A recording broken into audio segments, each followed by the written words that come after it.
अस्सलाम वालेकुम। आप देख रहे हैं मेरा YouTube channel SK cricket show. एक नई वीडियो और एक नए मौजू के साथ आपकी खिदमत में हाजिर होते हैं।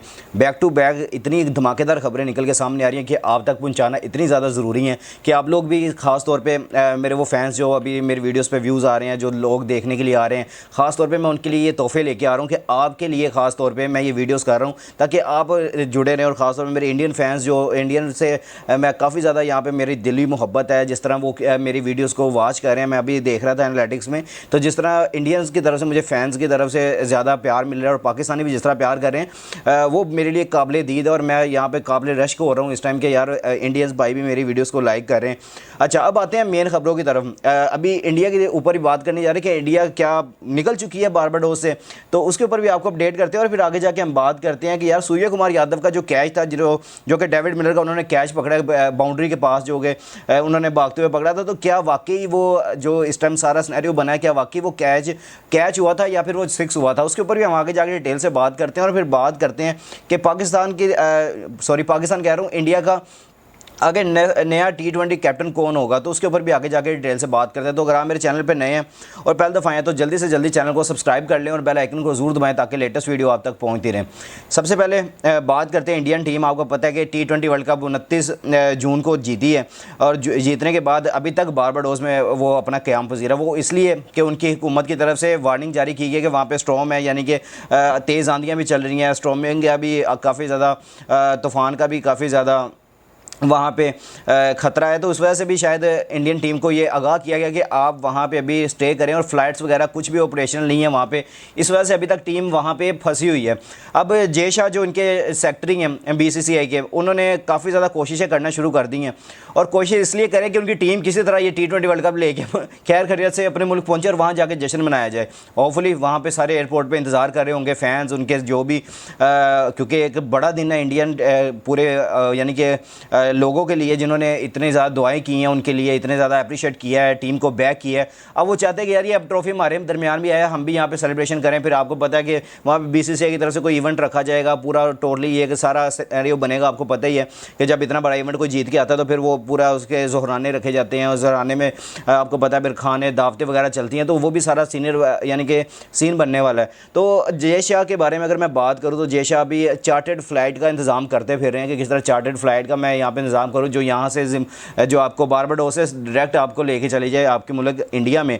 तो अभी तक तो इस तरह की कोई कंफर्मेशन नहीं आई है कि अभी चार्टर फ्लाइट का इंतज़ाम कर लिया गया हो। लेकिन अभी जो थोड़ी देर पहले मैं खबरें देख रहा था उसमें जय शाह के बारे में यही कहा जा रहा है कि जय शाह ने टीम उधर से उनकी हुकूमत से बात करनी शुरू की है कि हमारी टीम यहाँ पे 29 जून की हुई है, तो अब 1 तारीख होगी, यानी कि 2-3 दिन से फंसी हुई है।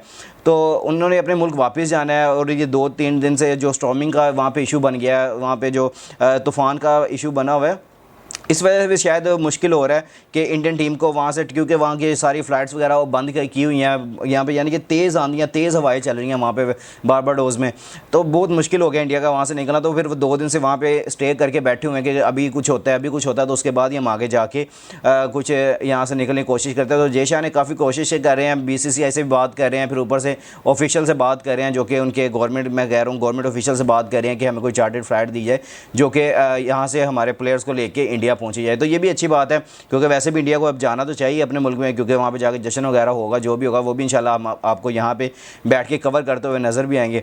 अब आते हैं दूसरी खबर की तरफ। अच्छा, सूर्य कुमार यादव, आपको पता है कि इनके वेटरन बैट्समैन है, जिस तरह के वो 360 यानी कि बैट्समैन है, खेलते हैं अपनी बैटिंग। वैसे तो वो पूरी दुनिया में जाने ही जाते हैं, लेकिन अब जो चर्चा हो रही है कि वो जो कैच था डेविड मिलर का, जो कि आखिरी ओवर्स में जाके जहाँ पे एक टाइम पे आपको 26 बॉलों पे 24 रन चाहिए और फिर आपसे वो भी नहीं बन रहे और वहाँ पे एकदम से मिलर मारता है छक्का और सूर्य कुमार यादव के हाथों में कैच जा रहा होता है, लेकिन वो भागते हुए आते हैं बाउंड्री की तरफ। भागते हुए आके जब वो कैच पकड़ने की कोशिश करते हैं तो वहाँ पे बड़ा जूम करके मैंने भी 3-4 दफ़ा ये वीडियोस के विजुअल्स देखने की कोशिश की है कि यार वाकई ही उनका पाँव हल्का सा टच हुआ है उस रोप के साथ या नहीं हुआ, जो कि बाउंड्री कुशंस ऑलमोस्ट होते हैं, रोप तो नहीं होती, बाउंड्री के ऊपर कुशंस वो जो होते हैं वो लगे होते हैं। तो उधर से अगर अगर वाकई उनका मैंने जो देखा है, मुझे तो लगा हल्का सा इस तरह जिस तरह ना शफलिंग सी हुई होती है, या तो हल्का सा जिस तरह हवा का झोंका के साथ वो हिल जाता है, या इतना तेज़ जब भागते हुए आएंगे तो आप किसी भी चीज़ के पास से गुजरेंगे वो हल्की सी उसमें वाइब्रेशन आएगी। तो मुझे तो जहाँ तक लगता है कि नहीं यार लीगल कैच था। लेकिन अगर दूसरे तो देखें तो काफ़ी लोग, अगर शॉन पोलॉक की बात करूँ जो कि साउथ अफ्रीका के साबिक क्रिकेटर भी हैं, उन्होंने भी बात की है। उन्होंने भी कहा है कि सूर्य कुमार यादव का अनबिलीवेबल कैच था, लेकिन मैं उसके ऊपर बात नहीं करना चाहता। ठीक है, इंडिया जीत गया और उन्होंने इंडिया को मुबारकबाद भी दी है, लेकिन उन्होंने ये नहीं कहा कि वाकई ये कैच नहीं था या कुछ भी ऐसा नहीं था। तो फिर अब बाकी जो फैंस हैं वो अभी तक ये जीत को हज़म नहीं कर पा रहे, ख़ास तौर पे जो पाकिस्तानी फैंस हैं, कुछ इस तरह के हैं, कुछ बाद में अगर जनूबी अफ्रीकन को मैं देख रहा था, उनके पेजेस पे जाके देख रहा था, तो उधर भी वो यही ट्रेंडिंग कर रहे हैं। सूर्य कुमार यादव ट्विटर पे देख ले तो ट्रेंडिंग कर रहे हैं कि उनका ये नहीं सिक्स था, उनका पाउ टच हुआ है। वो जब कैच पकड़ के, यानी कि वो इस तरह पकड़ते हैं, पकड़ के फिर थोड़ा सा उछालते हैं, तब तक वो नीचे पाँव जब उनका बाउंड्री के अंदर जाता है तो वो हल्का सा कुशन हिलता है, फिर वापस आके तो वो पाँव बाहर रखते हैं तो फिर कैच पकड़ते हैं। तो जब मैंने उसको 2 से 4 दफ़ा मैंने रिवाइव करके बार बार देखा इस वीडियो को, लेकिन मुझे जहाँ पे लगा कि नहीं वो हल्का सा उनकी जो थरथराहट सी आती है कुशन में, वो अगर वो वहाँ से टर्न करते तो फिर आती है। तो लेकिन अगर ये वाकई छक्का है तो क्या जनूबी अफ्रीका के साथ जितना बड़ा ये फिर ब्लंडर हो गया है? क्योंकि आईसीसी को इसके ऊपर कुछ ना कुछ मौक़िफ़ देना चाहिए, लेकिन आईसीसी के सारे ऑफिशियल सिस्टम सो रहे हैं क्योंकि वर्ल्ड कप खत्म हुआ है। उन्होंने कहा अपनी नींदा पूरी करने होने सानू की जरूरत है कि ऐसी कोई गल करिए, तो वो चुप करके अपनी तरफ से सोए हुए हैं। कोई ऑफिशियल निकल के सामने नहीं आ रहा कि नहीं ये छक्का था, ये कुछ था, या कोई एम्पायर या कोई कमेंटेटर्स कुछ भी नहीं उठ के बात करे। ये फैंस ने नीचे धमाका डाला हुआ है और होपफुली अब इंडिया जीत गया, अब ट्रॉफी उनके पास है, सारी सेलिब्रेशन हो गई है। तो ऐसा तो नहीं हो सकता कि कुछ अगर हुआ भी हो तो अब ये एक जैसे कहेंगे एक हम डिच समझ के या कोई गलती समझ के हम इसको भूलना ही पड़ेगा। इसके अलावा आप ये तो नहीं कहेंगे कि ले आओ ट्रॉफी या आओ 2 ओवर दोबारा खेलो तो फिर ऐसे ट्रॉफी दोबारा देवांगे, इस तरह तो नहीं हो सकता। अब इंडिया ने जीत लिया, हमें एक्सेप्ट करना पड़ेगा ये T20 वर्ल्ड कप का ये टाइटल इंडिया के नाम रहा है 2024 का। 17 साल बाद इंडिया ने 2024 T20 वर्ल्ड कप जीता है, तो वो भी रोहित शर्मा की कैप्टनसी में। और वहाँ पे पहले भी उन्होंने जीता था, वहाँ पे 2007 में भी रोहित शर्मा मौजूद है, लेकिन तब एज ए प्लेयर खेल रहे थे और अब एज ए कैप्टन उन्होंने ये टाइटल जीता, तो उनके लिए बड़ी बात है, पूरी टीम के लिए तो काफ़ी अच्छा मुझे लगा देख के। लेकिन अब जो ये बातें करें तो ये सरासर ये ऐसे ही अब गहमा गहमी डालने की ज़रूरत है और भी अफरा तफरी मचाने की ज़रूरत है ये, और मचा रहे हैं लोग कि क्यों इस तरह ये छक्का था या चौका था, जो भी था अब छोड़ दें, बस हो गया, ले गया इंडिया अब वर्ल्ड कप। अब क्या करेंगे? अब अगर हो भी गया छक्का है तो अब क्या फ़ायदा होगा? कुछ नहीं होगा। अब आते हैं मेन खबर, जो कि मैं बात करना भी चाह रहा था। पिछले 1-2 वीडियोस मैंने जो की हैं इंडिया की, मैं उसके ऊपर बात करना भी चाह रहा था, लेकिन मैं उसमें फिर ये सोचता था कि नहीं यार अभी ज़रा अंदर से कंफर्म करते हैं ये खबरें, फिर उसके बाद जाके मैं इसके ऊपर बात करूँगा। अब बात करते हैं कि अब T20 का नया कैप्टन कौन बनने जा रहा है इंडिया का। T20 इंटरनेशनल में आपको पता है कि 4 लड़कियां जो इस टाइम जो कि इस कैटेगरी में शामिल हैं और इसी रेस में शामिल हैं कि कौन ज़्यादा एक्सपीरियंस बंदा है और कौन है जो इस टीम को लीड कर सकता है।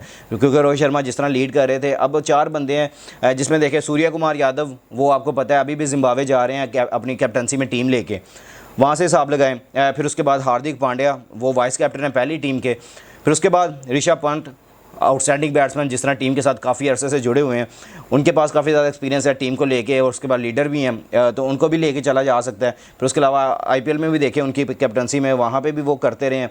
फिर उसके अलावा बुमराह, ये 4 प्लेयर्स ऐसे हैं जो कि अभी सोशल मीडिया पे गर्दिश कर रही हैं ये खबरें कि इन चारों में से किसको कैप्टन बना दिया जाए या बनाना चाहिए कि जो T20 टीम में, यानी कि जो T20 टीम है इंडिया की, उसको लीड कर सके। तो जो मैंने स्टैट्स देखे हैं इन सारे प्लेयर्स की, जो सारे स्टैट्स के ऊपर अगर मैं बात करूँ तो इनमें सबसे सीनियर जो है वो हार्दिक पांड्या हैं। हार्दिक पांड्या और बुमराह, ये 2 प्लेयर्स हैं जो सबसे ज़्यादा सीनियर हैं, क्योंकि ये 2017 की चैंपियंस ट्रॉफी हमें याद है तब से खेल रहे हैं, ये 2014-15 से खेल रहे हैं। तो यहाँ से सारे ये 2 प्लेयर्स हैं जो ज़्यादा सीनियर हैं, जिसको मैं समझता हूँ कि यार इन दोनों में से किसी कैप्टनसी पे टाई होना चाहिए। सूर्य कुमार यादव बेशक अच्छा लीड करते हैं, वो एक सीरीज़ उन्होंने आयरलैंड में भी शायद जाके खेली है। अगर दूसरी तरफ देखें तो अब जिम्बाब्वे भी ये लड़के लेके जा रहे हैं, जिसमें इस टीम की सिर्फ 3 ही लड़कियाँ, बाकी सारे यंगस्टर जा रहे हैं। तो यहाँ से साहब लगाएं कि जय शाह और बाकी जो BCCI की सोच है वो सारी यही सोचते हैं कि हम अपनी फॉर्मेट्स की हर फॉर्मेट की हम अपनी लहदा टीम बनाएं और हर फॉर्मेट की 2-2 टीमें बना के रखें, ताकि हमारे पास इस तरह लड़के तैयार हो कि अगर कोई लड़का ऊपर से रिटायर होता है या कोई इंजर्ड होता है तो हमारे पास उसका बेंच स्ट्रेंथ पे कोई मौजूद हो। तो यहाँ से हिसाब लगा कि कितनी लंबी प्लानिंग होती है और फिर ये जाके वर्ल्ड कप जीत जाते हैं, जहाँ पे हमें ये पता लगता है ना यार एक साढ़े को किंग है, एक साढ़े को ईगल है, फिर असी एक कहने ओहो दुनिया का सब तो वड्डा मौलवी रिजवान साहब, कारी साहब, यानी कि ਅਸੀਂ ਬਸ ਇਹੀ ਇਹ 3 ਮੁੰਡੇ ਨਾ 4 ਮੁੰਡੇ ਅਸੀਂ ਲੱਭ ਕੇ ਬੈਠੇ ਆ ਯਾਰ, ਇਹ ਸਾਡੇ ਬਸ ਮੇਨ ਪਲੇਅਰ ਹੈਗੇ ਨੇ, ਇਹਨਾਂ ਨੂੰ ਟੀਮ 'ਚ ਡ੍ਰੌਪ ਕਰਨਾ, ਕਿਉਂਕਿ ਉਸ ਤੋਂ ਬਾਅਦ ਸਾਡੀ ਟੀਮ ਫਾਰਗ ਹੈਗੀ। तो यार किस तरह फिर दूसरे मुंडे कितों आएंगे, किस तरह बननगे? आप लोग भी समझदार हैं, नीचे से लड़के जब ग्रूम होकर ऊपर आएंगे नहीं, इंटरनेशनल खेलेंगे नहीं, किस तरह वो आप करेंगे? आप उनको सीरीज़ देंगे नहीं, जब वो जाएंगे नहीं, उसके अलावा आपकी बी टीम सी टीम कैसे तैयार होगी? इंडिया की स्ट्रैटेजी देख लें कि उन्होंने किस तरह अपनी टीम ए से बी भी तैयार करके रखी है कि अब वो जिम्बाब्वे जा रही है पूरी की पूरी टीम। तो यहाँ से हिसाब लगाए कि कितना आउटस्टैंडिंग प्लानिंग के साथ चलती है BCCI।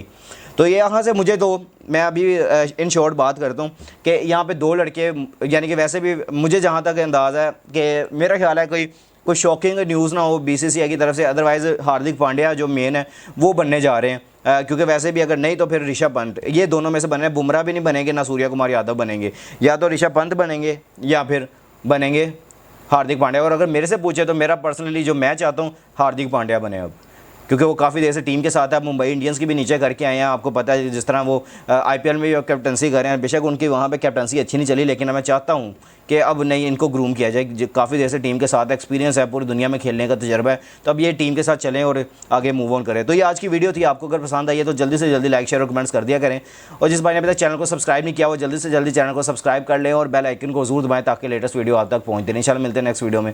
अपना और अपने आसपास के लोगों का ख्याल रखिएगा और दुआ में हमें भी याद रखिएगा। अल्लाह हाफिज़।